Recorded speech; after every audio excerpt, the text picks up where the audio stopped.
We're making a spaceship out of wood. Probably not space-worthy, but it's gonna look cool and, well, we're staying on the ground, so that's the important thing. This wall fits into a corner that makes an octagon. Why does it make an octagon? Well, it's because spaceship rooms are not square, pretty much ever. In profile, in plan view, in some way, shape, or form, they are not square. So we'll be doing different iterations of that in this game. And this one is made to fit inside a corner to turn that corner into or turn the room into an octagon. We're kind of still in a play out of the remake of Battlestar Galactica, if you've seen that.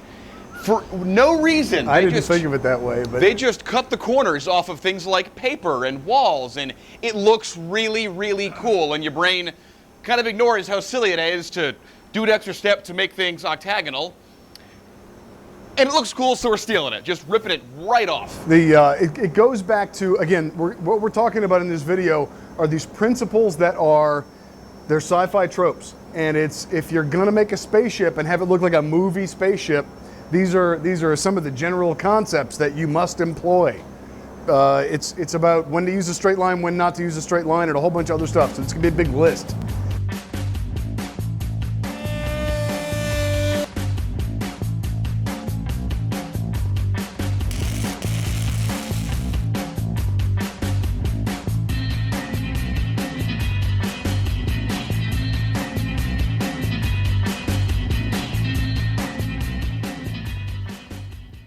So we've got our trim strip that is hiding or accenting where our panels actually come together.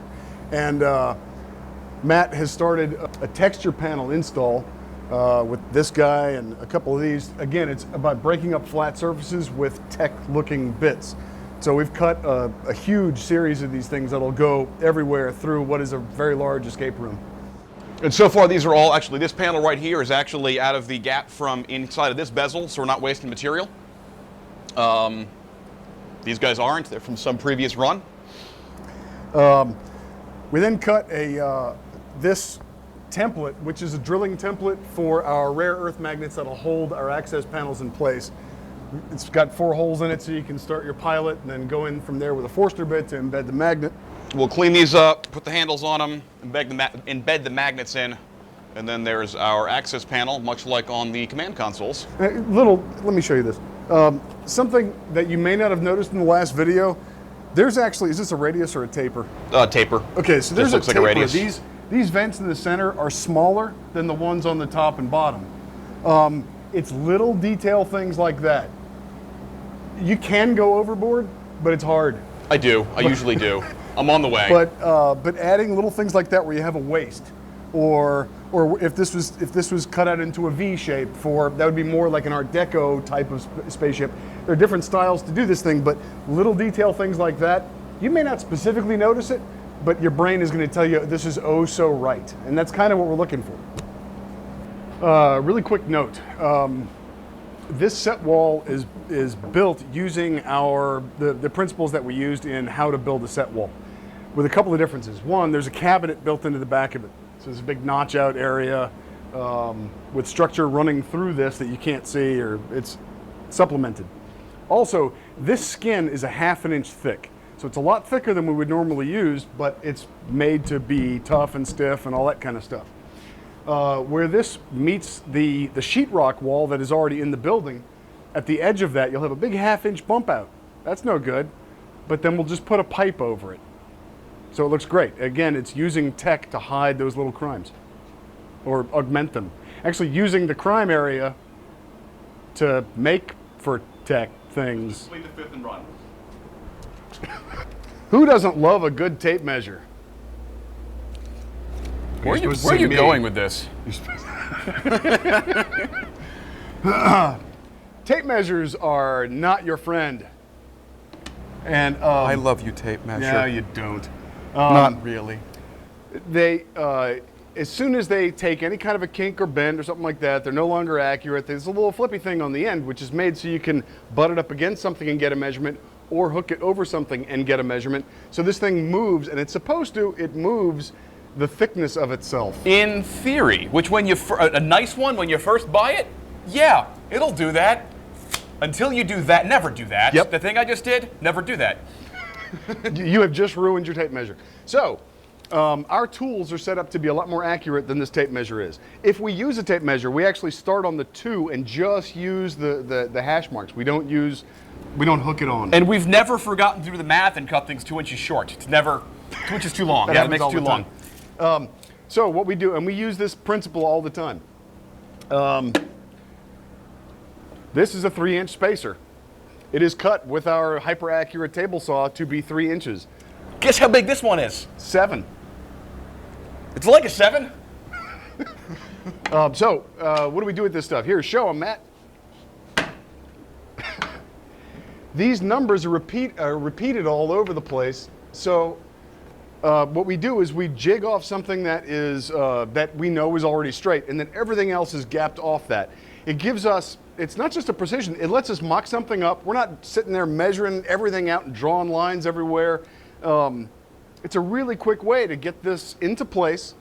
One of us will stand back and say yay or nay, that looks good or it doesn't look good, and then we glue it up, stick the board back in place, bang. It's a fast being way able to physically, once you have this 3 here and another 3, another 3 or a couple of 1.5s in there, you can physically just hold this in place with the glue on there, wiggle it around and nail it. You're not trying to draw a bunch of lines and massage it into place. It's stable. Maybe tack this side and then muscle, and it's never going to be square.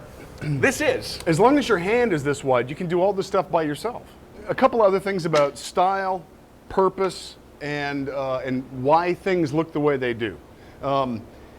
These angles, 45s, 30s, and 60s, and 90s, are reminiscent of circuit boards. That's kind of where the whole thing comes from. And if you look back on the video we did on the control console, the original control console video, if you look at that circuit pattern that we have etched in the top, you'll see all those angles and terminations and stuff just the way this is done. It's not exactly a representation of it, but style-wise, that's where this style comes from. Also, why aren't all these things symmetrical? You might ask. Short answer is because it's too hard. The slightly longer answer is this looks better anyway, and when you're going intentionally asymmetrical, it opens up quite a lot. If you're trying to make everything right up a center line, it actually ends up not looking right. It's visually boring. Also, we're in space. We're not dealing with stud construction.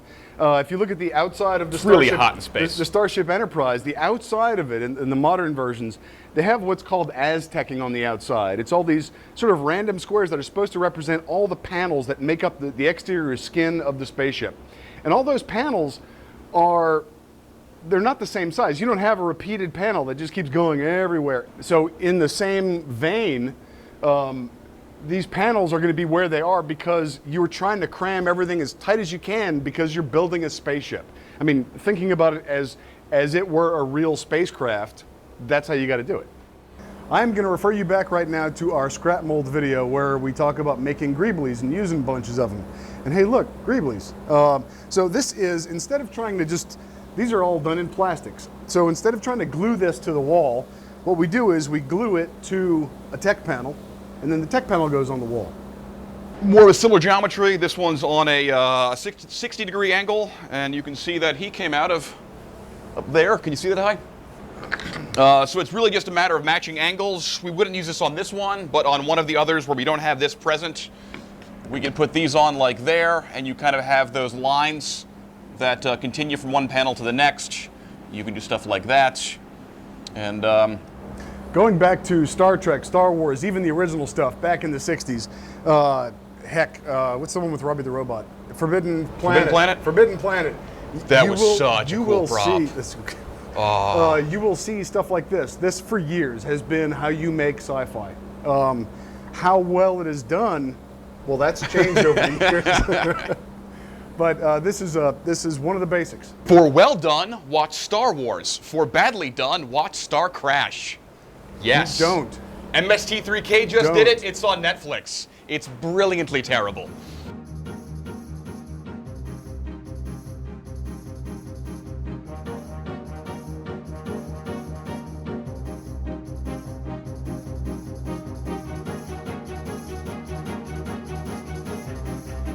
I think the client would like these things not to be beige, bare MDF, so it's paint time. We're going to paint them gray because spaceship. Why not? Well, what gray would I select? Well, we're using this this gray Sentra as cover panels for puzzles and whatnot, and it goes here, it goes there. So I just color match this gray. That way, this gray already matches. This doesn't have to get painted, and it's a great gray. So we're going to paint stuff. Time lapse. Wow.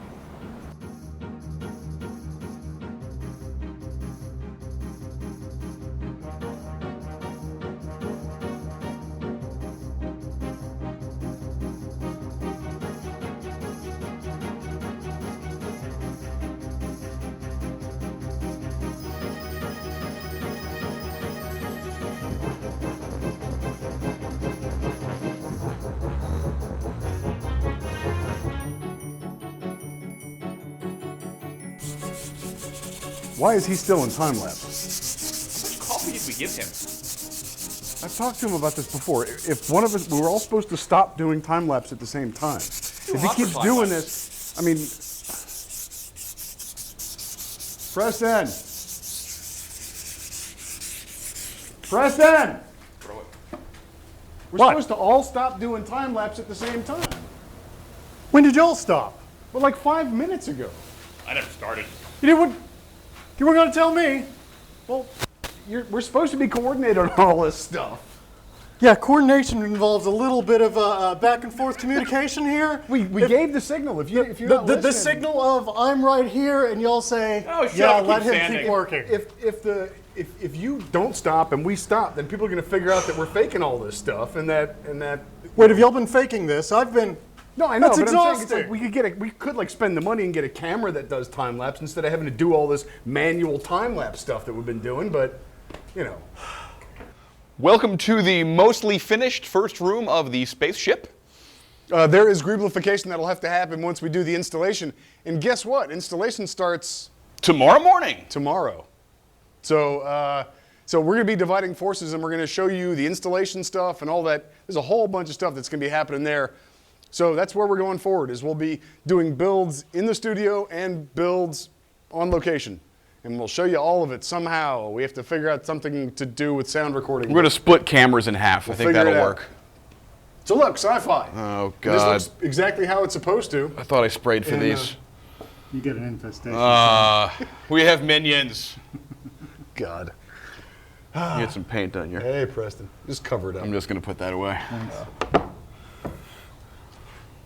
Now you think about what you've done.